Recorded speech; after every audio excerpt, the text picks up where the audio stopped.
Muito bom dia! Que a paz e a graça do Senhor Jesus esteja com você. Você está assistindo ao devocional Pare e Pense da Igreja Presbiteriana do Brasil em Acopiara, Ceará. Me chamo Pastor Kennedy e sou muito grato a Deus pela oportunidade de falar hoje ao seu coração. Já tem alguns dias que nós estamos comentando aqui no nosso canal acerca da parábola do semeador. Nós já vimos quem é o semeador e quem é a semente. O semeador é Jesus, a semente é a palavra. Nós já vimos aquele solo chamado de a beira do caminho e já aprendemos que são os que ouvem, mas não compreendem a palavra. Também vimos os que foram evangelizados entre pedras, né? A semente que caiu em solo pedregoso, rápido nasceu, mas não teve estrutura de permanecer. E hoje nós veremos o terceiro e penúltimo tipo de solo. O tema da nossa devocional hoje é uma parte caiu entre os espinhos. Está baseado em Mateus capítulo 13, versículo 7, que diz assim: Outra caiu entre os espinhos, e os espinhos cresceram e a sufocaram.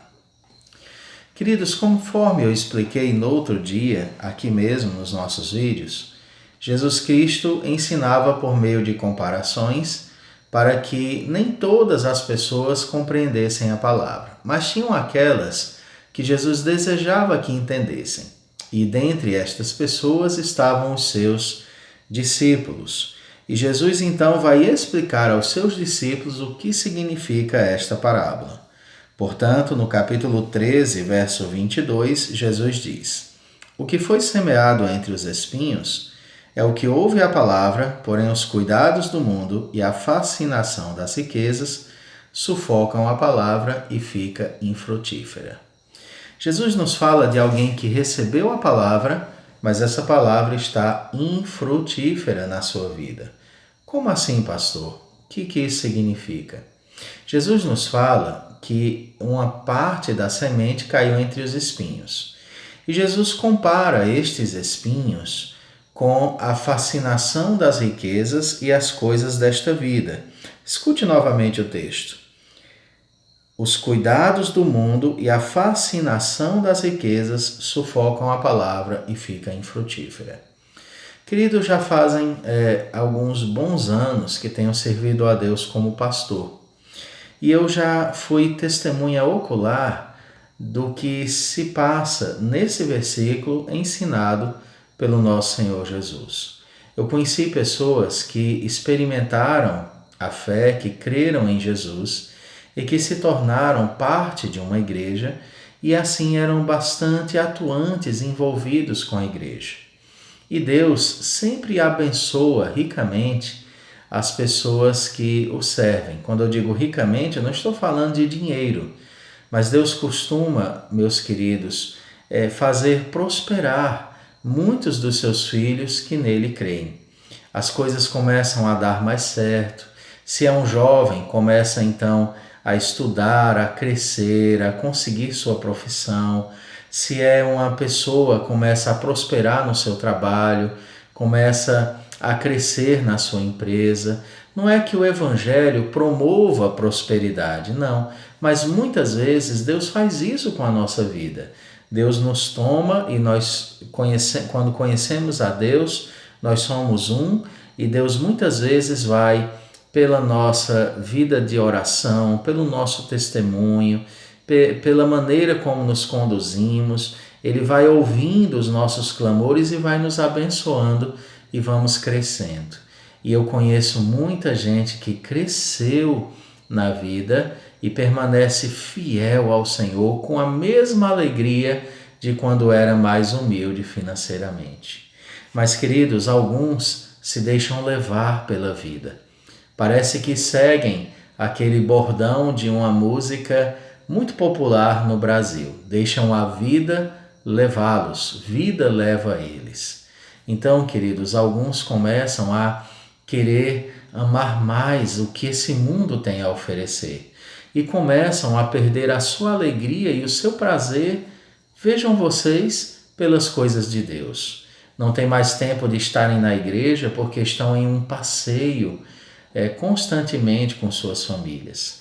Não tem mais tempo de ir a uma escola dominical porque estão em um clube, em uma fazenda, em uma viagem. Não conseguem mais estar nos cultos semanais porque agora estão trabalhando muito mais e cansados, exaustos, não conseguem mais estar na igreja. Começam a ser promovidos, vão crescendo, ocupando cargos e de repente começam a gostar daquilo que o dinheiro traz. E de repente não são mais aquelas pessoas piedosas que foram um dia. Estão lá, os nomes fazem parte da igreja, são conhecidos por pertencerem à igreja, mas não têm vida com a igreja, são infrutíferos. Queridos irmãos, Deus certamente tem muitas bênçãos para nós. Deus certamente pode nos fazer crescer muito, mas nós nunca devemos, em tempo algum, desprezá-lo. Muito pelo contrário, nós devemos honrá-lo cada vez mais. Nós devemos fazer do Senhor sempre a nossa prioridade número 1. Nós não podemos sacrificar o nosso tempo com Deus, a nossa vida com Deus, a casa do Senhor, a igreja do Senhor, para vivermos uma vida apegada ao materialismo que todos sabemos que é passageiro. Não há nada de errado em ter um bom carro, em ter uma boa casa, em ter um bom cargo, em crescer. O problema é quando você deixa que as suas bênçãos materiais sufoquem a bênção espiritual.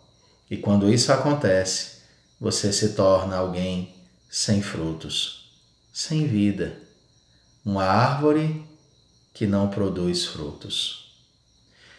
Que sirva de alerta a você, que todas as bênçãos que você tem recebido não sirvam para te afastar de Deus, mas sirvam para te aproximar ainda mais de Deus. Que você o glorifique ainda mais, que você o ame ainda mais, o sirva ainda mais e queira ser cada vez mais atuante no seu reino, pois senão ficarás infrutífero. Que Deus use esse alerta para abrir os seus olhos, para te proteger se você tem sido fiel apesar das bênçãos e para te trazer de volta caso você tenha deixado o Senhor de lado por causa das bênçãos que Ele te deu. Vamos orar. Senhor, nos renova e nos traz de volta ao caminho fiel e verdadeiro.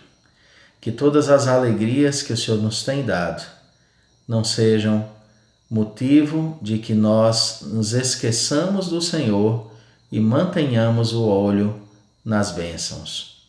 Senhor, maior é quem presenteia do que o presente que recebemos. Nessa vida o Senhor nos tem dado muitos presentes, que nós sejamos gratos e que vivamos para a glória daquele que nos presenteia todos os dias com bênçãos e com a graça e o amor do Senhor. Em nome de Jesus. Amém. Fique com Deus e amanhã, se o Senhor permitir, nós vamos finalizar essa série de devocionais na parábola do semeador. Deus te abençoe.